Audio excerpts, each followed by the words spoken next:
Hey everyone, welcome to Reddit Readout. Today we are checking out ProRevenge. Story 1. Ex cheated on me and falsely accused me of rape, so I exposed her to everyone she knew. In late May 2016, I asked my crush, Kate, of 3 years out on a coffee date. 3 dates later, we made things official. For the next 7 months, our relationship felt too good to be true. We clicked on so many interests, so we hardly ever disagreed on anything. We were very open with each other, which led to an incredible sex life. We both had good jobs, so we had money to spoil one another. Families were both enthusiastic about our relationship. In January 2017, I was accepted into my country's Armed Forces Reserve program as a combat engineer. I underwent basic training from February to late April, and was up until then the hardest thing I had ever done. There were several times I thought I wouldn't graduate, and the only thing that kept me going was Kate's words of encouragement over texts and calls. She was there when I received my BTC certificate, and never let me forget how proud she was of me. As part of my job in the reserves, I would have to go away in the summer for advanced training, between early June to late August. Kate fully supported me going 400 kilometers away to the training center and spending almost our entire summer break on work to further my military career. The summer was brutal on me. I was a social outcast from every clique that formed on our course, and was the butt of several jokes. My self-esteem plummeted through the floor, but Kate's belief in me was what made me prevail. I passed as 5th best on course, and I owed it all to her. The decline. Things between us started to sour after returning home. According to her, I wasn't as spontaneous and outgoing as before I went away. I was dismissive, took small jabs and jokes as personal insults, and would rather stay in, watch movies, and have sex instead of going out. Unbeknownst to both of us, I had developed some nasty social anxiety due to the events of the summer, and it started affecting our relationship. Nearing our 2-year anniversary in 2018, we got into a heated argument over a small misunderstanding, and subsequently broke up. I was incredibly distraught, before she texted me 3 days later and said she wanted to try and fix things. I didn't see her for 3 weeks, but we kept in touch every day, slowly mending things. When we officially got back together, nothing felt the same. Every time I talked with her, it was as if I was walking on eggshells, and it only worsened my anxiety, which in turn hurt our already damaged relationship. Then things finally came to a head at the end of July. The hurt. While in school, Kate had met a dude named John. She saw in John what she used to see in me, and they quickly became very close friends. He consoled her through our breakup and every little time I messed up afterwards. For the record, I knew of John, but never thought Kate would ever do anything with him. One night after work, we had planned for me to stay the night at Kate's place. I arrived to see the two of them chilling on the living room couch. Kate said that John had dropped by for a spontaneous visit, and he was just leaving. After John left, she became cold and distant. I slowly accepted that our relationship was dead, and asked her how things were between us. She echoed my thoughts, and we agreed to break up the next day. She said I could stay the night one last time, seeing how it was late and she was still worryful of me. From there on until she fell asleep, Kate became uncharacteristically glued to and protective of her phone. In the past, she wouldn't care if I had glanced over to catch her and her friends texting about whatever, but now she did her best to hide the screen from me. I asked her about it, and she said it was private stuff, which only raised more questions. After she fell asleep, curiosity got the better of me.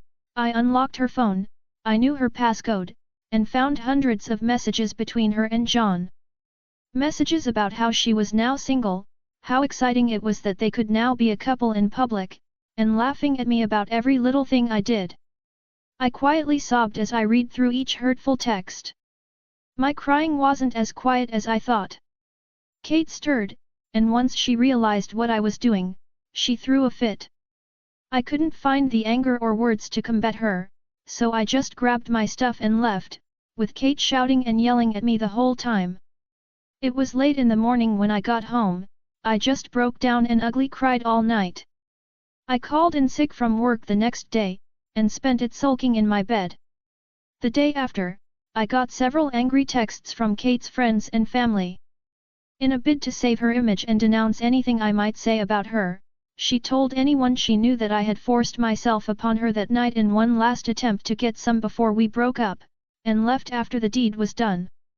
Though what I had done was scarring, she refused to press charges because she didn't want to make a circus of her life in court and was the bigger person by doing so. I spent the next few months in fear that her allegation would have me discharged from the army and my image forever tarnished, but nothing ever happened. The revenge. 5 months afterwards, Kate DM'd me. After pleasantries, she basically apologized for the whole thing, and actually admitted to faking it, though she would never publicly admit it to save her own reputation, my image, be damned. This angered me, but I kept cool. I screenshot the texts and continued talking with her. Over the next 3 months, she entered into a cycle of events as follows. Complain about a current life situation, usually about John screwing up in their relationship in one way or another, and asking for advice.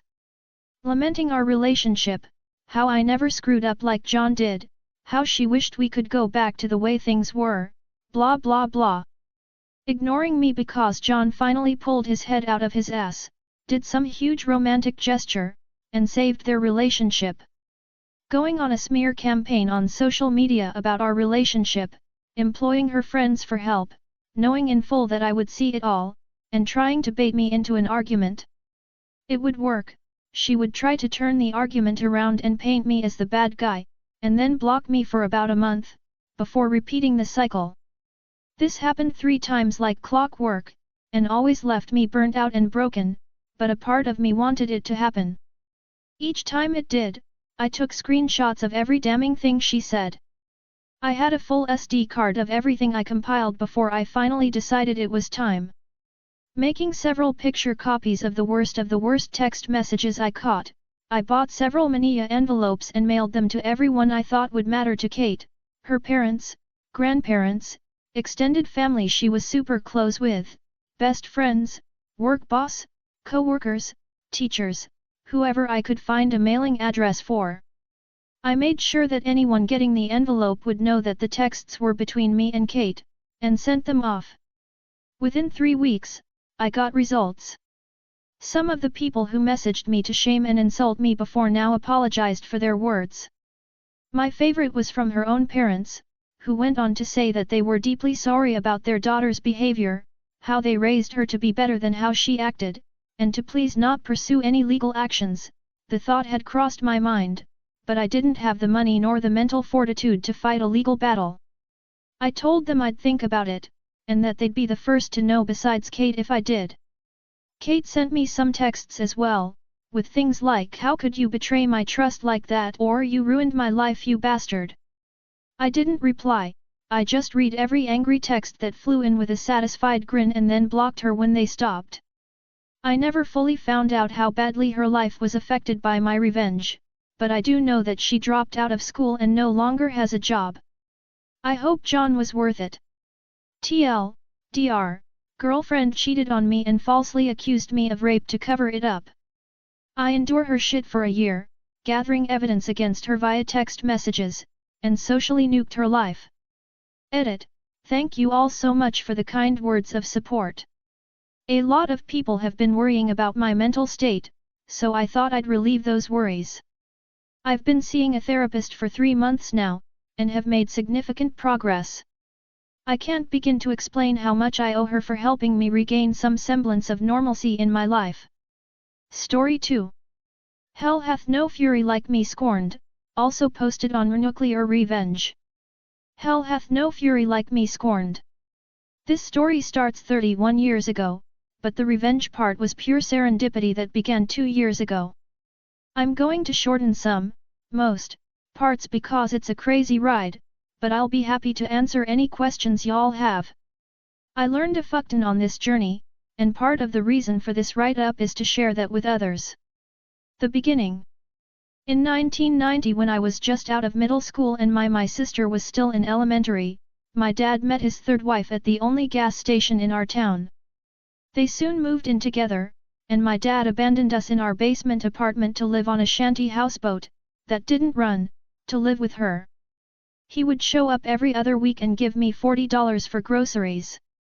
Eventually, someone figured out the situation and called my mom. We went to live with her, which was, believe it or not, worse. My dad and his shanty wife got married in 1991. Not long after, she called me and told me my dad's brain tumor had returned, it hadn't, and that he couldn't handle the stress of being around us. That the only people he could bear to be around was her, and her son, Shorty, who was my age. When I called my dad to ask if this was true, he said it wasn't, and he just couldn't believe that she would say that to begin with. That was one of our last conversations until 2 years ago. The middle. There's not much in this part. I worked my way through college, living in my car from time to time.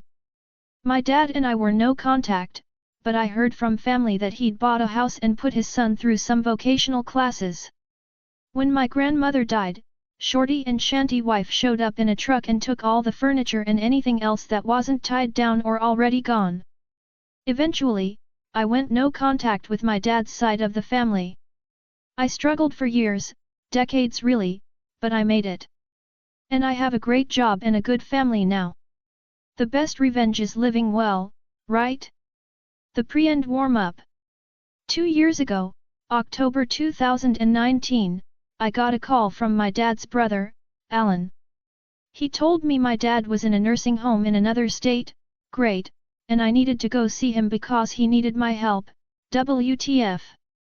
Shorty had ghosted him, ha ha ha ha.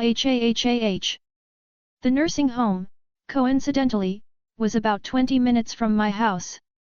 And I saw an opportunity and I went. The reunion was underwhelming. I didn't want to make amends, but I did want to hear how he wound up dumped and all alone in another state. And it was a really, really good story.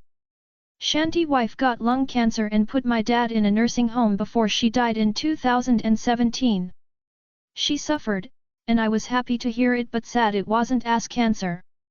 Shorty became his power of attorney, POA, when she died, and had been visiting my dad, living in my dad's house with his 2 children, and taking care of my dad's affairs since his mom died. But now he was missing in action, and my dad was worried about him. He asked me to drive the hour and a half to his house to check on everything. That's all he wanted. He never even asked me how I had been. I agreed to go, I think out of morbid curiosity.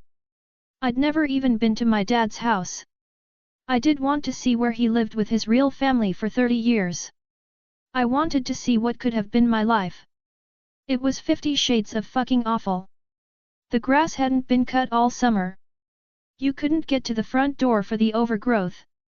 There were 3 pickup trucks in the yard, 2 were full of trash. Cabs and beds and back seats, just trash. Mail, clothes, paper, shoes, garbage bags. I couldn't understand it. My dad's handicapped modified SUV was on 4 flats and full of garbage, too. I didn't have a key, so I just walked around. From what windows I could look through, the inside was in shambles and hoarded to hell.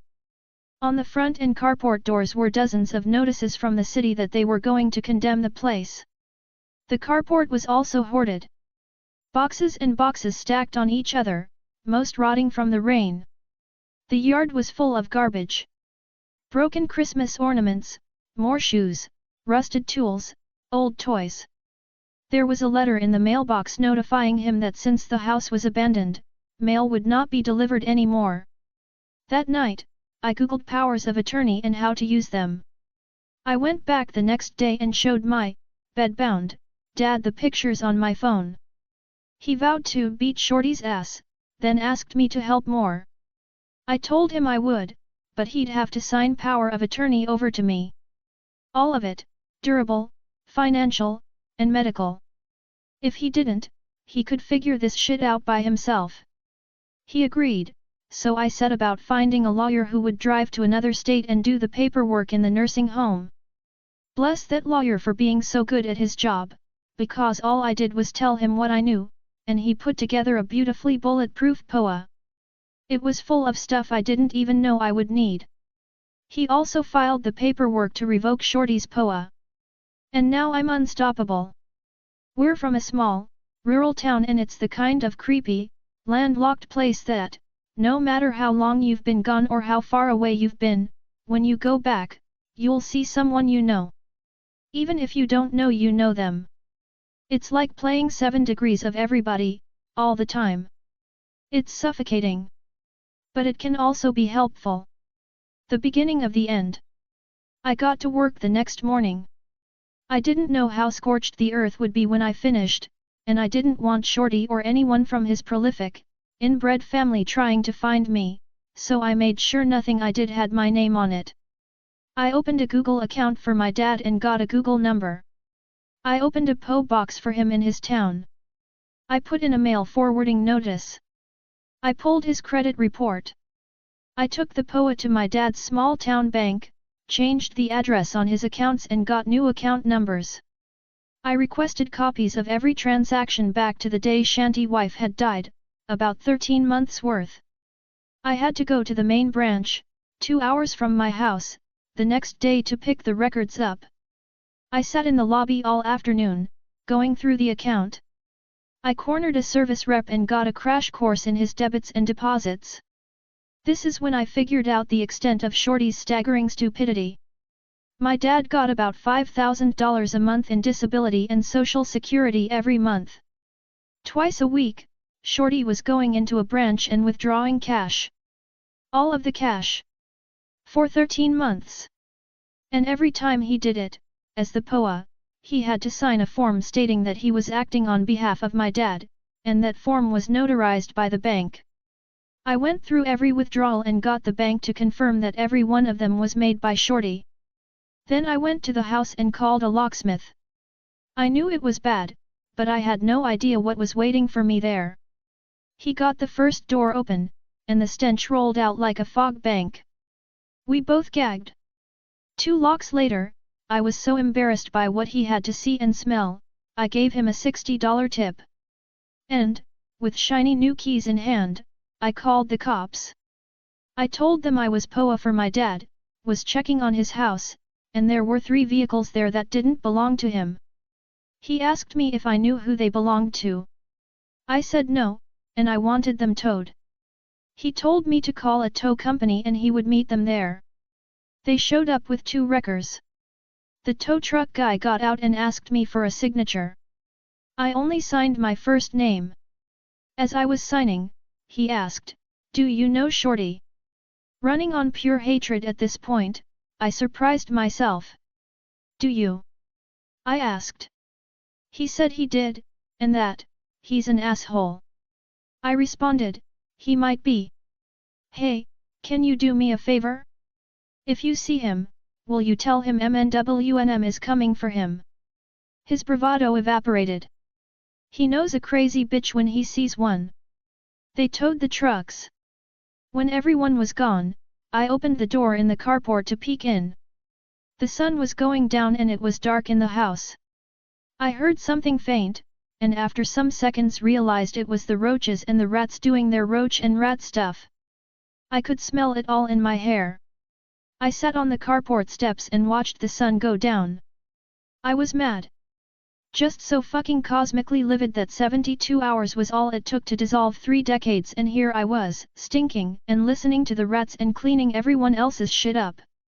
Taking time away from my family, and for what? I had a coming to Jesus with myself. I could either bow out now, or double down. And the thing is, I'm tenacious. To a goddamn fault. I had to be to survive, and this was a bone I couldn't put down. The thought of Shorty's life being upended, his only source of income, probably, disappearing literally overnight, and my dad having to hear, second-hand from me, that he's broke and alone, made me absolutely giddy. I desperately wanted them both to lose what they had left. So, I decided I was going to triple dog down. That night, I googled restraining orders. And it was surprisingly easy to get one. I went to the courthouse in my hometown, went to the clerk's office, and told her I needed a restraining order. I filled the form in at a rickety little table while I was there. I wasn't prepared to see a judge that day, but she took the form and said, "Okay, I'll see if the judge is still here." That kind of scared me. She took me to his chambers, and as I was waiting, I looked around and saw he had certificates of appreciation hanging up from various veterans groups. Then I wiped my palms and thought, fish in a fucking barrel. He asked about my dad's stint in the Marines, and about the .office logo on my sweater. I'm a contractor. He read my form and granted the temporary order. I would have to go back for the permanent one, where Shorty would be able to argue against it. Then I went home and googled biohazard companies and elder abuse statutes in my state. I hired a biohazard company to shovel all shit out of the house for $7,000. I would have paid double. They found my dad's mummified dog under some pizza boxes in the master bedroom. They sent me pictures and salvaged some papers. Shorty was served during this time, and a hearing was set. I got to work collecting and documenting shit. I made pictures and spreadsheets and timelines with cross-references because fuck it, now they had my full attention. The paid versions of Truth Finder and Trello seriously got me through all this. In my spare time, I went to the nursing home and gave my dad 8x10 copies of the pictures of his dead dog. From every angle. Before court, I went to the police station nearby and told them I wanted to report an elder abuse crime. A white-collar detective came out and told me it was a domestic matter and that since Shorty had been POA, everything he had done was legal. And this was the day I got to teach a small-town detective about the fiduciary responsibilities of a POA. Thanks Google. I handed him a copy of the statute with the applicable sections highlighted. Then I handed him a thick folder with bank statements, pictures of the hoarded house and dead dog, a copy of my dad's credit report that showed he was tens and tens of thousands of dollars in debt, and a spreadsheet listing every cash withdrawal with a running total of the stolen amounts. The grand total was just over $130,000 in cash. That's not the including the lost value of the house or the credit cards he opened and used. I told him he could keep that folder since it wasn't the only one I had. Then I told him I would wait for a case number, and I sat down. He came back about 30 minutes later and apologized, said I had a case, and gave me a case number. Then I headed over to the courthouse. This is the end. There were other people there and I had to wait my turn. And while I was waiting, that stupid motherfucker schlepped his sloppy ass into the courtroom, by himself and obviously, literally, non-metaphorically, dirty. His shoes were untied and that turned my giggle box over. Then it was our turn and we stood up. Judge asked me some questions, asked him some questions, and asked me if I had any proof. I had a very thick folder of it. The judge asked me if I had gone to the police. Well yes, sir, I have. Do you have a case number? As a matter of fact. The order was granted, permanently and for life, but not before the judge halted proceedings and told Shorty he needed a lawyer. Someone told me that the courthouse would have a copy of my dad's DD-214, discharge papers, so while I was there, I got a copy of those, because why not? I also used my POA to take Shanty wife off the deed to the house. That way, if my dad died and it went into probate, Shorty had no immediate claim. I also went and got copies of my dad's birth certificate and Shanty wife's death certificate. Technically, stepchildren can't request that info, but the clerk who waited on me recognized my dad's name and told me she lost her virginity to my Uncle Alan in the 60s, and went to my grandparents' funeral. So I got all the forms I wanted. Shanty wife left my dad $50,000 in life insurance. About $35,000 of that was left since Shorty was spending my dad's money and not his mom's. So I opened an Ally account and transferred every penny over. Then I set up recurring transfers for the monthly deposits. At any given time, there was no more than $100 in his account. I also found a house flipper that paid me enough for the house to pay off his mortgage. That's the thing about probate, there's nothing to fight over if there's nothing there. And I made sure there was fucking nothing there. My dad died thinking he still owned a house. Speaking of which, this is about the time I found my dad's life insurance policies. They were up to date, and Shanty wife was the beneficiary. My POA didn't allow me to change beneficiaries, but it allowed me to assign them, and since Shanty wife was dead, there was technically no beneficiary. This is where the death certificates came in handy. I assigned my sister and me as beneficiaries. Irrevocable, too, which means that the only way to change that is for my dad and me and my sister to agree to it. I kept my dad in the dark about all this. The only thing he ever really knew about was the restraining order and his dead dog. I found out that he had purchased the gravesite next to Shanty wife and wanted to be buried next to her. That was just never going to fucking happen. I googled national cemeteries, and found out he qualified to be in one since he was a disabled Vietnam-era veteran. So I arranged for that, instead. All the cherries on top. My dad died in June this year and I was there. He's buried in a national cemetery far away where no one will ever go visit him. The only obituary I ran was on the funeral home's website and that only for insurance purposes. I wrote it as vague as possible. There was no service. His urn is purple, the color he hated most. I got a call in August from the prosecutor's office in my hometown. The lady on the other end is married to my first cousin because of course she is, that's how it fucking works there. Shorty was arrested just after midnight on July 1st, was still in jail, and had been arraigned on felony elder abuse charges. He's facing 10 years in FMTA prison. She told me not to expect the trial anytime soon, as it can take up to 3 years for that to happen. I told her that was awesome since the uncertainty will hopefully haunt him. And after all that, he's still got prison to look forward to. He lost his kids. He lost his dad. I'm spending his mom's cancer money. He lost his free house and trucks. He has no credit and will never be able to get any sort of decent job and will, hopefully for a long time, not be able to find a decent place to live. And I sleep like a fucking baby. Edited to add pictures that I scattered throughout the thread, with some extra bonus pictures. Shorty's mugshot with identifying info removed. One of the many notices left by the city. Locksmith working on first lock. Back door and my grandmother's dining room table. Carport. Living room. Back patio. Living room after company cleaned it up. Dead dog room before. Dead dog room after.